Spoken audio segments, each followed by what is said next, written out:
So I love starting off with this particular quote. Has anyone seen this quote before? Anyone had a chance to see this one? If you've come to help me, you're wasting your time. But if you've come because your liberation is bound up with mine, then let us work together. So I don't know if that maybe resonates with you a little bit, but I suppose the idea is that we have these understandings, this baggage around volunteering, right? It's something that, we were talking about, it might be ingrained in our communities, our societies, as who we are. And we think about it sometimes as this helping, benevolent activity, right? But actually it's a very political activity to be a volunteer. This quote is attributed to an Aboriginal activist. Unfortunately, we don't know the name. So often we don't know the names of very wise people, right? I want you to imagine a table for a moment, okay? So you can close your eyes or you can look at your lap, but I want you to imagine a massive table. It's huge, it's a really big table. And you're standing in front of this table and it's full of corn. It's corn on the cob, okay? Lovely big rows of corn. So you can run your hands over the corn, you can feel the little kernels of the corn. Are you with me? Feeling the corn. So on the count of 3, I'm going to get you to really loudly, I want you to tell me the colour of your corn that you're imagining. 1, 2, 3. Yellow. Did we get any other colours there? Sorry, I said black. You said black. I love it. I love it. A different colour. What if I told you this was the table? So I suppose what I'm trying to do with this little mini exercise as we start off this brief chat is we all have a different lens, right? We all come to things from different places. We have different understandings of something.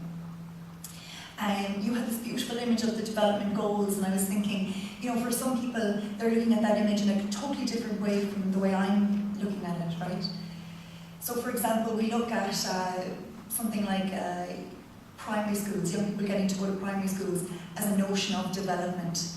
But yet our understandings of what development are vary from person to person, from community to community, just as we all have different images of what our corn might look like. But we're so ingrained to yellow corn that sometimes we can't see what other people are seeing, right? We can't see that in some instances, formal primary education is completely inappropriate and isn't development at all. It's actually reverse, right? So I'm going to throw these things at you and hopefully we'll have a nice rich chat around our understandings and conceptions of what development is and what volunteering is.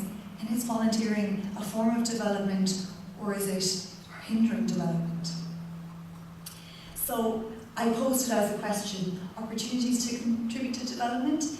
I'm thrilled to be here. I, in my day job, run a volunteer program on campus. It's called ALIVE. So it stands for a learning initiative and the volunteering experience. We love acronyms in higher education. You're probably familiar with an acronym for everything. So in my day job, I work with local community organisations, charities, NGOs, schools, hospitals, about 350 of them here in the Galway area. And I match them with students who are interested in a huge range of passions, right? The environment, elderly, citizens, social justice, arts, culture, sport, disability, animals, you name it. I've got students out and about in Galway. Next week we're celebrating the end of the term. We're going to have a big ceremony where our community partners come onto campus and over 1,000 students will be presented with a certificate from the university to acknowledge their volunteering. We're deeply committed to students being social actors. We know that they're going to come through a university with a degree and we want them to see it in a broader sense, that they have a civic responsibility in their community. So this is our one little way of moving them along that journey. But we don't want them to be passive volunteers, we want them to be quite critical volunteers. So we start off then by turning the world a little bit around for them. Has anyone ever seen Peter's projection before? Is this maybe something that people have seen before? Yeah, maybe? Okay, it might be new. So when we talk about international volunteering, we often talk about people going from the global north to the global south. And often we see these kinds of terms thrown around. So just briefly, I wanted to share where they come from. So, First World, basically after World War II, was just a term that was assigned to countries who chose to have a capitalist economic system. Second World was used to describe those countries which chose to have a social, political, economic system based around the Communist Manifesto. And Third World was just a label that was put on the countries who didn't fall into those two categories. So what's emerged now really is a polarisation across the world of how we term people. So we no longer refer to people as people, we refer to them as from third world countries. And this is where this terminology first began. Peter's projection is actually an accurate description of the globe. So we're all used to seeing the globe and the map all the time. But what Peter does is actually show us the accuracy, if you were to show the true landmass of the planet. What strikes you first about this image? Any thoughts on it? Europe is tiny. We're tiny, yeah. But so often in our school books when we open them up, how big is Europe, right? It's this massive piece in the middle, right? Any other reflections? You're a lovely shy group and very polite. How big is South America and Africa? Right? It's massive, and yet we often see them as condensed, right? So the way that we are portrayed and shown images is then how we do reflect and think about them. It's ingrained. So if we turn the world upside down, right? We think about the world, they actually call it upside down, as if it's wrong, right? But actually north and south are arbitrary. There's no scientific reason that north is north and south is south. North could easily be south and south could easily be north, right?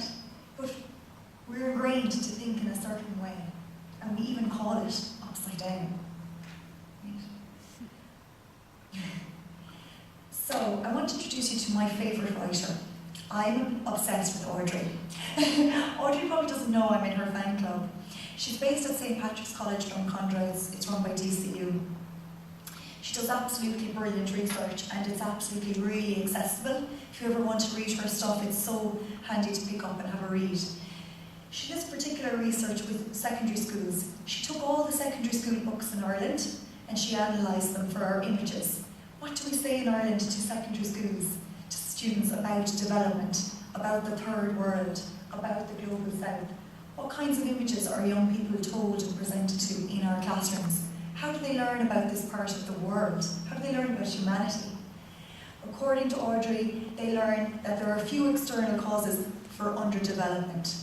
Right? So in our school books, we don't explain to young people a global economic process and how the global north is very, very much responsible for the global south's current underdevelopment. But we don't admit this in our school books. Instead, we have images of Bob Geldof, we have images of Bono, and these benevolent Irish givers, right? This troker box, and we focus on fundraising and fasting. But what we're actually doing is a huge disservice to our secondary school students. They're learning about the world in a certain way. Are you with me? Okay. So why is this a problem? Well, the reality is, in the north we're 21% of the world's population, but we have 84% of the world's wealth. It's a huge disparity. Right? The global south then, transversely, 79% of the world's population, 16% of the world's wealth. Is this appropriate? Right? Are we complicit in this? Yes. I'm going to introduce a series of slides now, which is a conversation. Okay? The debates, the points that come up in this conversation. We're rich because we're superior, right? The global north. We've worked harder, we're more civilized, we're more educated, we have knowledge, we know better. Okay, this is what we're saying in our school books, right? The global south, you're rich because you colonized us in the past. You invaded our land, you stole our resources, enslaved and killed our people, and you continue to do that today, but in a different way.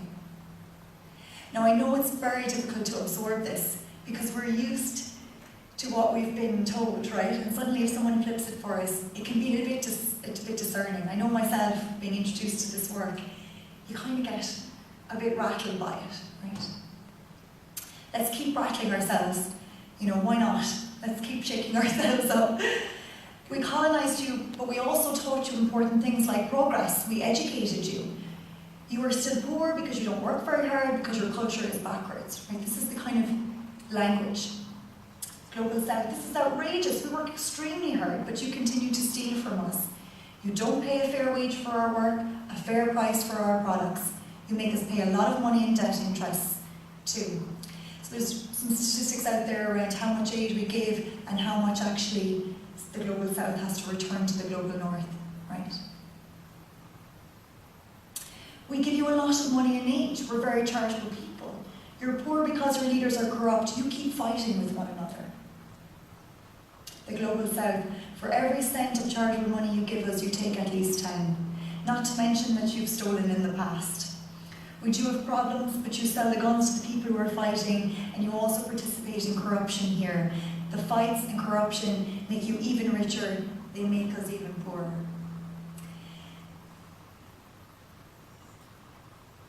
This is nonsense. What you need is proper instruction, a proper attitude like we have. If only you were educated like us. Look at the attitude of your people. They're only happy when they compete, when they consume. Your children are selfish. They've no respect for elders, for other beings. You consume most resources. You produce the most waste. You need to stop thinking you're superior and listen. So I often present this to students to shake them up, and I feel for them because I think they themselves are caught in this conversation and say, well, I'm not that person in the global north. I've never spoken like that. And we all have different forms of resistance to this type of work. But it's because it's in our school books. We learn it from a very young age. We're shown and presented images. Okay. So what does it look like then to truly listen? I think a lot of people are very passionate and care about the injustices of this globe, and they want to make it right. So they want to do international volunteering. And so I'm always enthusiastic when I see those people, right? They want to combat this conversation. They want to do something about it. So it's a jigsaw. Student volunteering, international volunteering by anyone, it's a teeny piece, right? A part of this massive web of interconnectivity across the globe.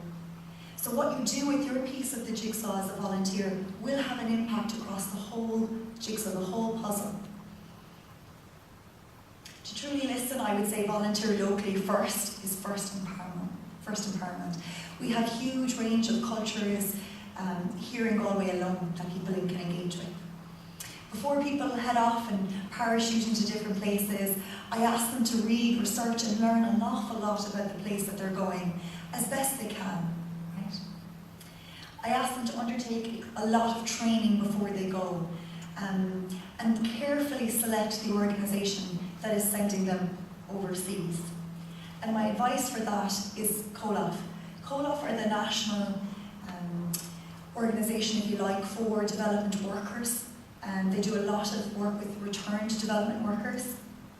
On their website, they have a list of organisations who are signatories to organisational standards. That means that when they send someone overseas, they don't send them into a country where they take away local work and displace local people.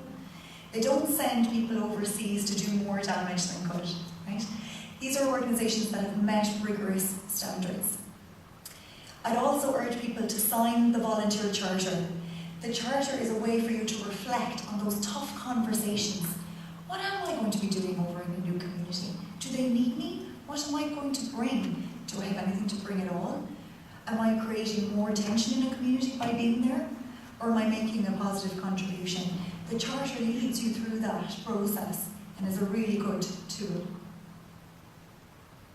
I wanted to highlight to you the European Voluntary Service. So here within Europe, you can volunteer across Europe, and they pay a small stipend for your flights, accommodation, and a stipend throughout your year volunteering. And the idea is across Europe, they really want young people to meet and engage with other young people and to have this cross-pollination. So there's an amazing database online of all the different organisations across Europe who will host young people. So at under 30 you can volunteer in the European Voluntary Service for completely free. And I wanted to highlight to you the new project that's coming down the line, EU Volunteers. So this is European students, young people, all types of volunteers, sorry, I'm so used to saying students, heading off from Europe to volunteer in developing countries. This project, I was glad to read a lot about it last night, is going to build in a lot of training and preparation. So again, people aren't parachuted inappropriately into a place where they're not necessarily aware of local Indigenous ways of being and knowing and engaging. Some more quick resources. Docus do a wonderful guide to images. We talked about some of the images that are constantly shown. So if you're conscious that you're going to be overseas, you know, how inappropriate is it to take pictures of children and put them on your Facebook page, for example, right? So looking at something like Docus can help you and guide you on that ethical path. The Forum, International Forum for Volunteering for Development, brilliant website, huge reams and reams of research. I urge you to have a look at their site. Voluntary Services International is based in Dublin, another brilliant organisation, again, that don't parachute people into countries to do work that's inappropriate. Lots of training, lots of partnerships. They've worked for years with an organisation, with a community in a particular setting, and developed a reciprocal relationship. So some people from that community are coming to Ireland volunteering here, because we need their help here because of their expertise in certain areas, right? So a nice reciprocal relationship. I want to call your attention to a phenomenon that's really, really growing, and that is the for-profit, non-profit trade-off. We get approached almost weekly at this stage by a travel company who want to give you 2 weeks saving the whales and then 2 weeks volunteering in a country. So these are for-profit travel companies that have really honed in on people's interest and goodwill in wanting to volunteer. And they've developed very expensive programs where they will fly you to places. And again, they haven't developed a development capacity or a partnership project with communities. They have literally set up a nice little revenue stream for themselves. So you'll see lots of travel companies wanting to do this. And they're called voluntourists or voluntourism countries and organisations. So you can always ask a charity, ask an organisation, do you have a non-profit status? Where does the funding go? You know, who is this awarded to? What's your relationship with the partner country and the people that I'll be working with? Ask those tough questions, okay? And the last one there is United Nations Volunteers, which you mentioned as well. I've put a list of those tough questions to ask an organisation into these little blue booklets here. So I give them to students and I say, oh, you want to head off, here's every possible scenario question you will need to ask before you go. And it kind of helps them get into the frame of thinking critically around how they're going to adopt a learning approach, a listening approach when they're away. I'm going to leave you with this quote. I sit on a man's back, choking him and making him carry me, and yet assure myself and others that I'm very sorry for him, and I wish to ease his lot by all possible means, except by getting off his back. I don't know if that resonates with you or upsets you, but actually I hope it does, because look, if today we got to upset somebody, that's great. That's a job well done. I was very conscious that today, later on, I'm teaching, unfortunately. I wanted to be here to hear everyone's talk, but I have to teach and I couldn't rejig it because it's the last day of term. But what I would like to do maybe now is take a few questions, or maybe we could pop to tea, and over tea, approach me and we can go through some questions. What time are we now? And we can see if we have a few minutes. Yeah, we have a few minutes if people have any questions, concerns. Was this mad or was this okay? Or yeah. At the start of your talk, you said you mentioned that formal primary education is actually reversed. Yeah. So what do you mean by that?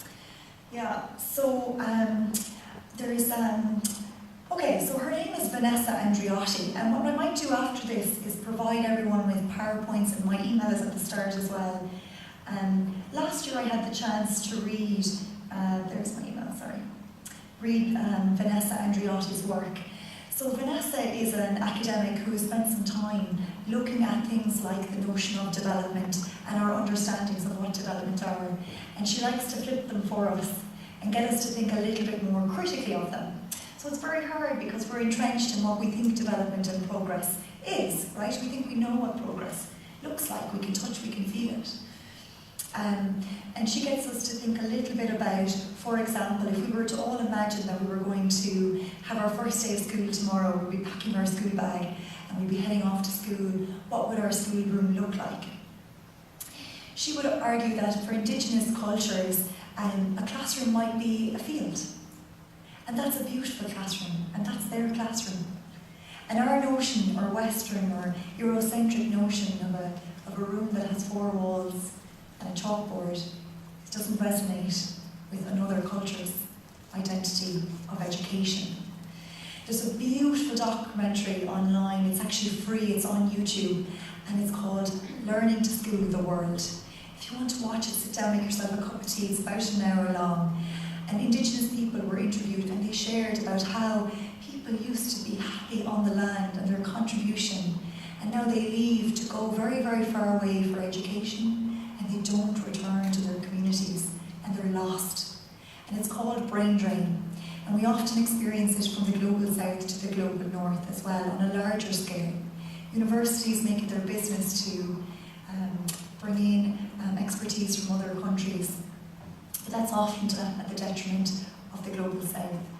So I suppose it's controversial to say, but we need to be asking these tough questions around what is our identity in terms of development? What do we define development as? Is it appropriate for us to be going to other countries and telling them what we think development is? Or is it, as Pat was kind of sharing, listening, right? Listening to other people's notions of development.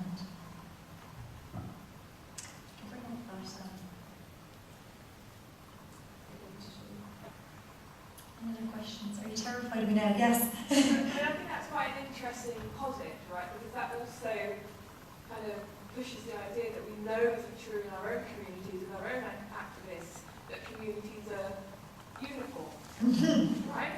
So, communities are, lots of individuals with lots of different paths within their communities. So that it's quite interesting, the whole discussion around, Indigenous rights versus women's rights versus, child rights versus, other rights. And I think there is a question about not just are we listening to communities, but who in communities are we listening to? And I think that kind of brings the point that Professor Nolan was saying, which is actually who are we listening to and who are we learning from? So I think it's a very interesting debate, and it's an interesting debate for us here in Ireland and Europe. How should we school our children? Children going into reception classes in four walls rather than spending half the day in the woods. I mean, there are really different ways of learning, and education experts and early childhood development are really looking at these things. And we all think, learning to read and write at 4 and 5, in the UK is the way you progress and the way you learn and the way you develop as a person. And we have to challenge ourselves with learning from other places in the world, but not forget that there are struggles within communities that you should also support.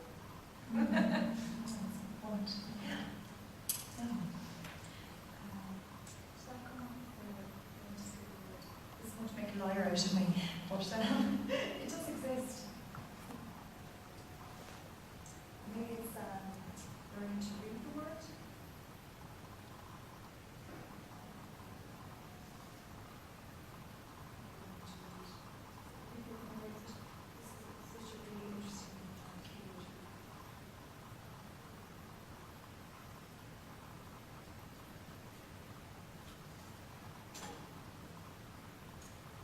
I mentioned Audrey at the start.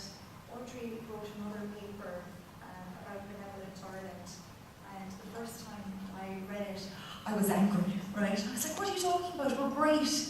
You know, how dare you say we're not great, right? And then I had the opportunity to meet an academic named Lisa Taylor. And Lisa, she's a teacher trainer, so she has classrooms full of people who are going to be in schools, and most likely they're going to be in schools in northern areas of Canada, where they're going to be working with First Nations people in their classrooms. So it was very important that she felt that those future teachers had an understanding of the people who were going to be in their classroom. And she introduced to them that Canada has this particular history of exploitation of the native people, and that they continue to do so today. And she was met in the classroom with loads of her students saying, what are you doing? But no, we're great. We're great, we give to them all the time, we volunteer, we're brilliant, what are you talking about? So she invited them to write a paper with her, and it's a beautiful paper called The D's of Resistance. So together on this journey, they found out what she would call difficult knowledge. So they found out things that were difficult about their history, about their current relationships with Indigenous people. And they have 12 Ds. And so it's things like, deflecting. Well, it has nothing to do with me. Or discouraging. Well, that's that over there. So it was just a way of people being able to identify our reactions to this stuff. And when I was reading Lisa's material, I was thinking, yeah, that's how I reacted when I read Audrey's paper. I was like, the Irish are great, what are you doing? You react these ways, and so when someone gives you the vocabulary around, it's okay, your reaction is normal. Here's why you're reacting this way, because it's totally entrenched in the way you think, right? You've been told that corn is yellow, so that's how you're going to think. So thanks for coming on the journey with me. Let's go for tea, we've earned it. You've been brilliant, I've been brilliant.